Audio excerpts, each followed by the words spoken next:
Shout amen unto the Lord. I can shout amen again. Put your hands up to the Lord that is worthy. Give him what you want. Give him what you want. Give him the life that he is. Is that all you can do for him and his brothers? Amen.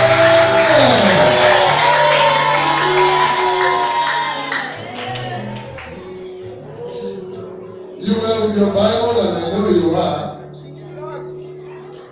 Every one of us will immediately read verse 2. Open to whatever version of the Bible. Verse 2. Psalm 103, verse 2. Now, everybody read that. 2, go. Bless the Lord, oh my soul, and forget not all the benefits. Hallelujah. I have a short, long message.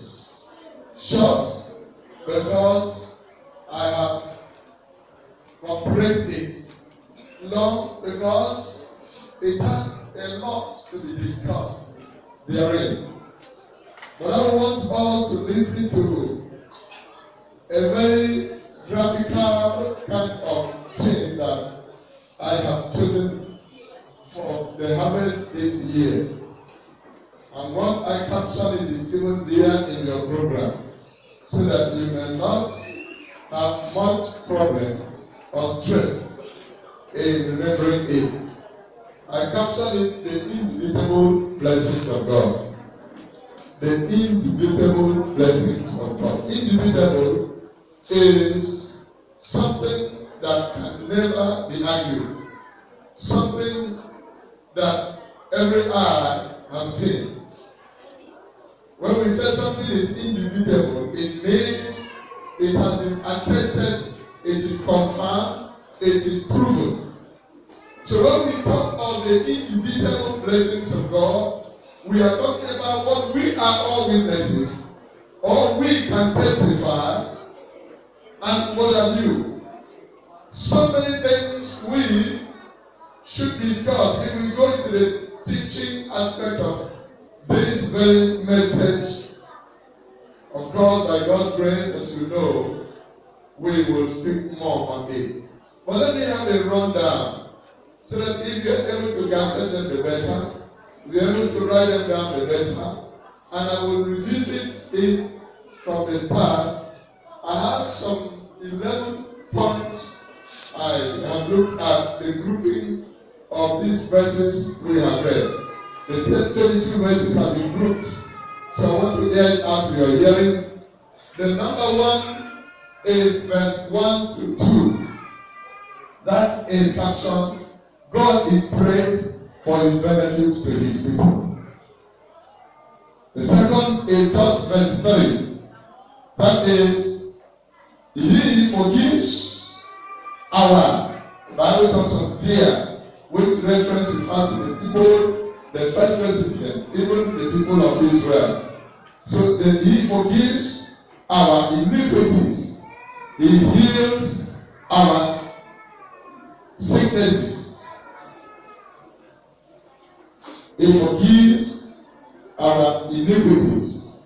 He heals our sicknesses or diseases.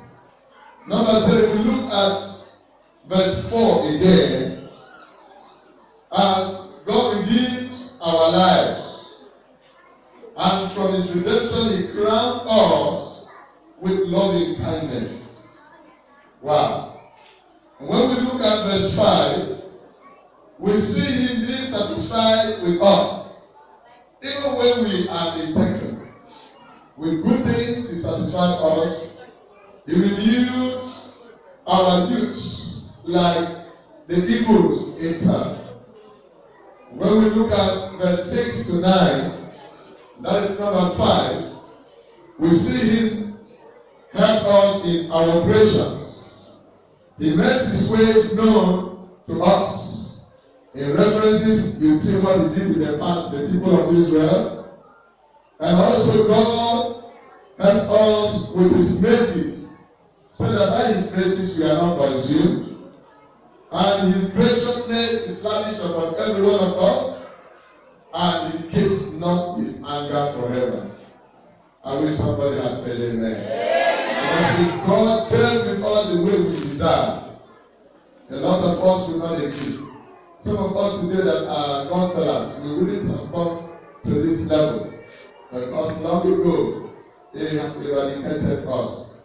But thanks be to God, it's not like man. Can you say amen? Well, Number 6, verse 10 through 12. His forbearance and pardoning is the mercy we celebrate. Number 7, verse 13 through 14. We see he is tender and considerate as a father. Unlike human father who may be irritated beyond expectation, God is not like you and I. Amen. Amen. Verse 15 and 16, number 8. The frailty of our life, the state of man's frailty, shortcomings, weaknesses, inability. A man that has no power to perform efficiently, God still consider us. On that platform, we are there becoming his people still. In verse 17 through 19, we see God's everlasting mercy is not terminated at any time to as many that come to him. And we also see his universal dominion. In other words, his sovereignty is not limited to localities, but it is sovereign all over the world. There is no place in the world that God is not heard, and is not known, and is not worshipped. Even in some places in a mistaken way. Like where we read in that Psalm 19, that the heavens declare his glory. There is no place in the world that has not witnessed his heaven. There is no place in the world that has not witnessed his gracious love. A lot of things are there that can make us give this wonderful God his due glory. Somebody shout amen. If we still in that same platform, we see all the angels he created worshiping, the host of heaven worshiping, the works of his hands worshiping, and everything that he has made learn to praise him. And if that is so, how about you? And lastly, verse 21 and 22, the last of the verse, you discover that God is worthy to be praised. Now, I will present these few information to our listening ears and interest.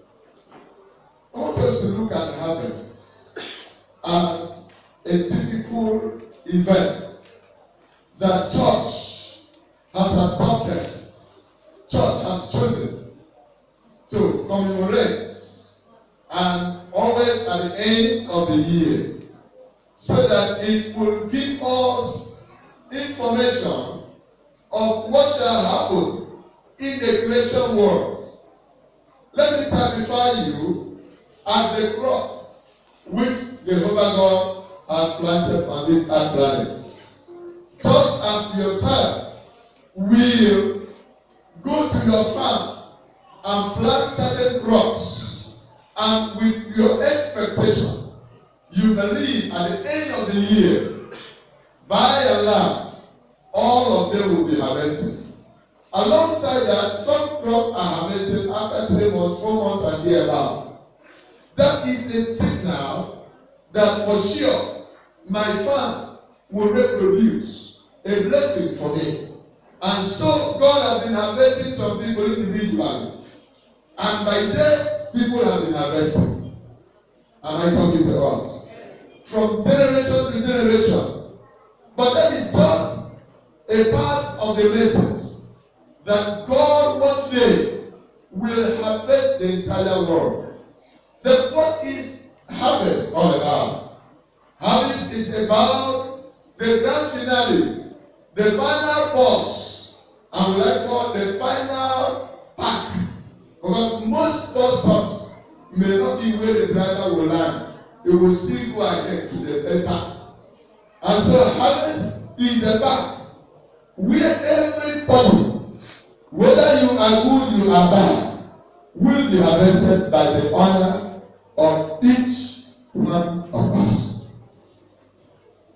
Now let's consider harvest as we preview it.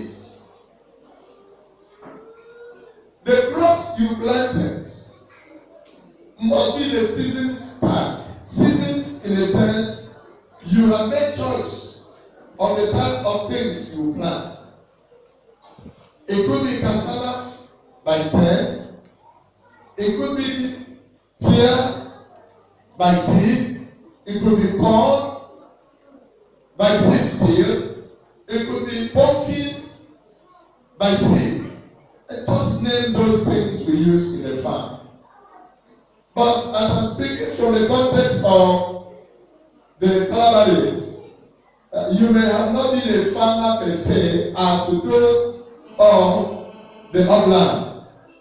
But one way or the other, within your garden, there are some special and species of crops that you plant. And if I will take you to your very occupation and career, you may be a fisherman. Maybe as a fisherman, you have been able to choose to rear a pond. And there you put certain fish. All of the fishes you put to keep may not grow rapidly as the other species. Each of them grows at their time according to their nature. Just as is applicable to all the farmers. Each of the crops we plant, not all are harvested at the end of the year.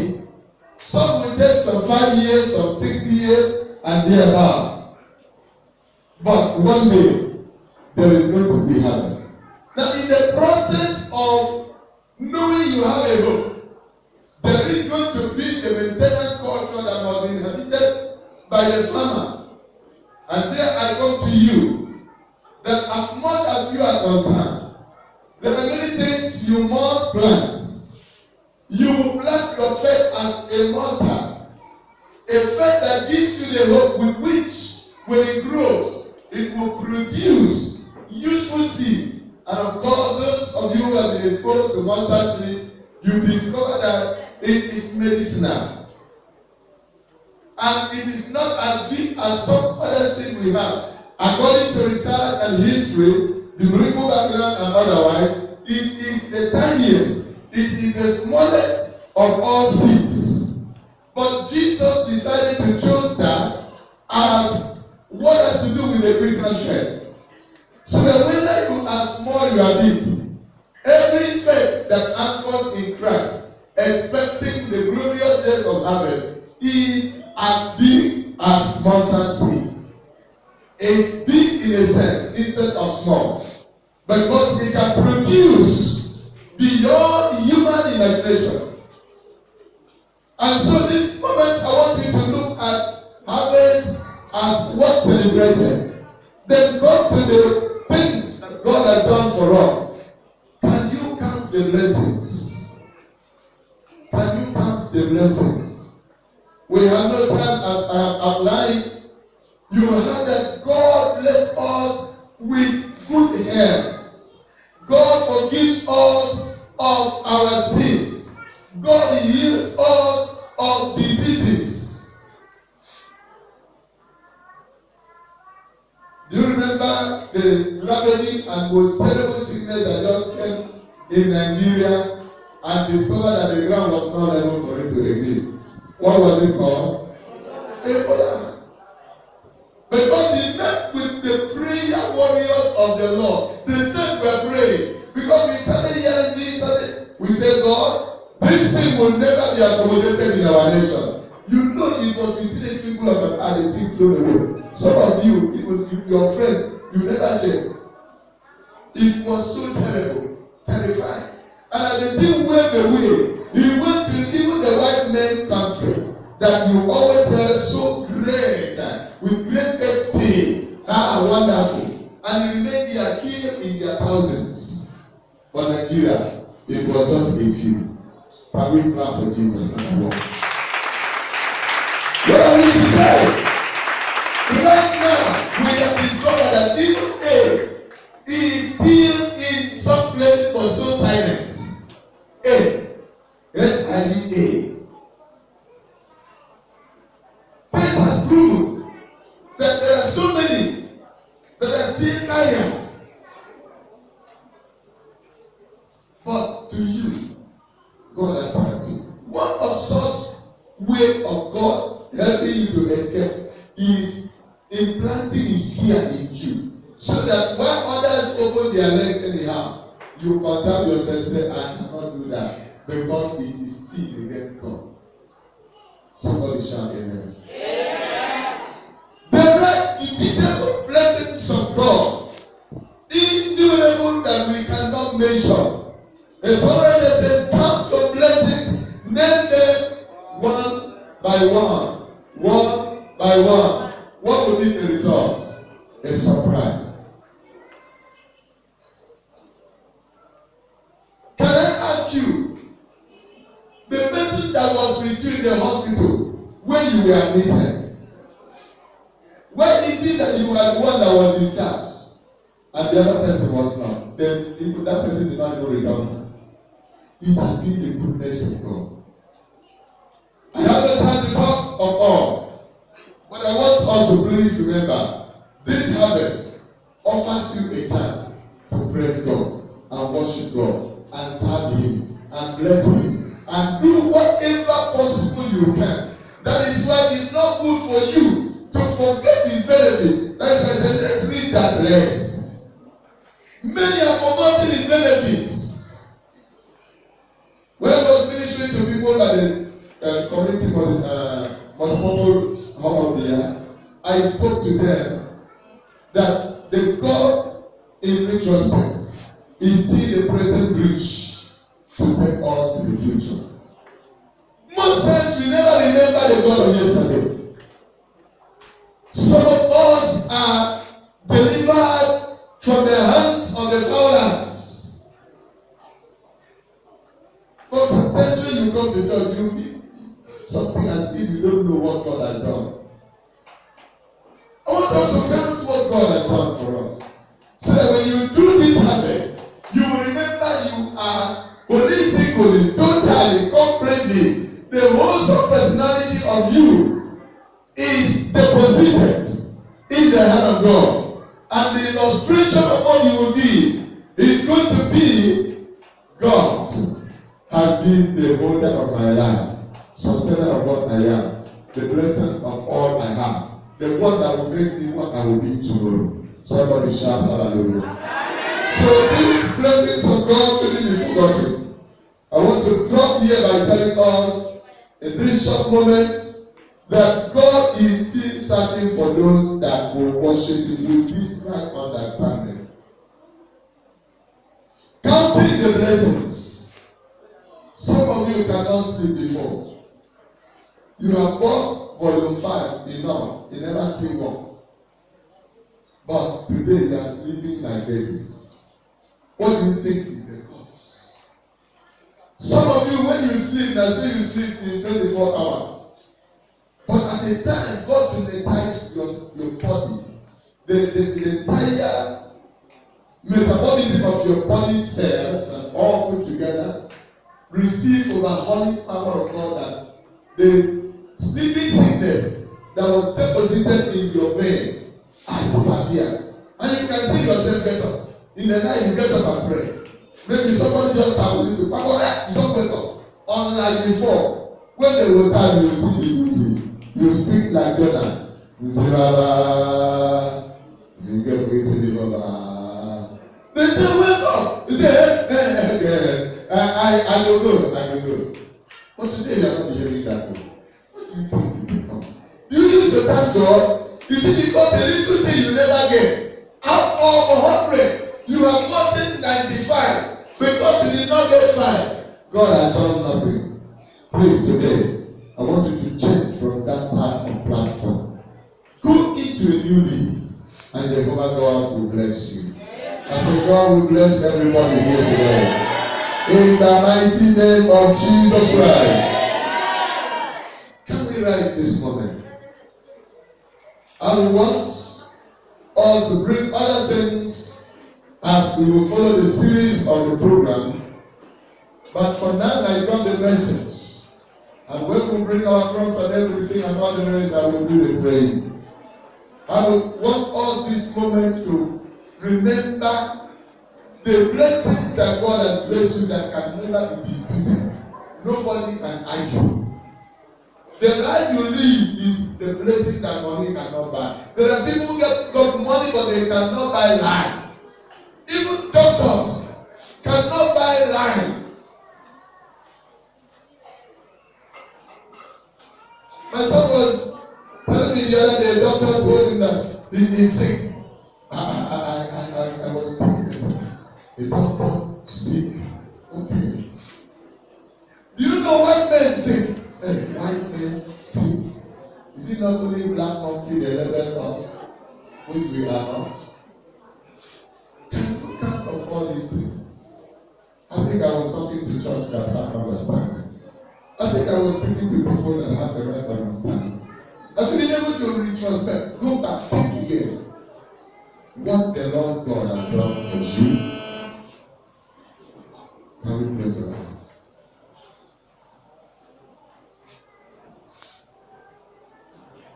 Can we praise the Lord? Meditate before this short message I drop in your mind. Ask your heart. My heart, have you actually recognized this God? In fact, the service here was interested in my soul, my soul, my soul, my soul.